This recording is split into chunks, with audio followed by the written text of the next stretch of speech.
Okay, my friend, your life's about to change. Okay, brother.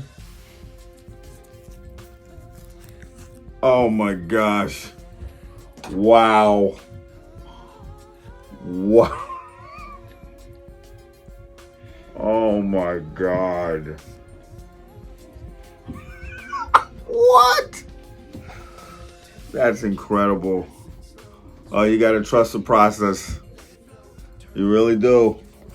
Oh my God. Tip your head a little bit to me, a little bit. Yeah, right there. Guys, this is a second session. Okay. These are the results of my patent pending 2RL needles.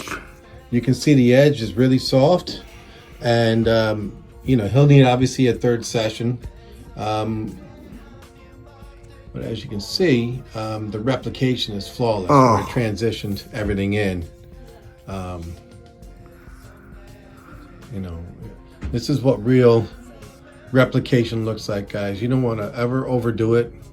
Remember, there's always another session. You see the replication? It looks like, when I say it looks like real hairs, let me see if I can get up super close here.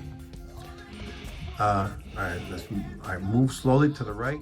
Okay, guys, this is the replication. Back the other way, super slow, so it doesn't phase out. Slower. Okay.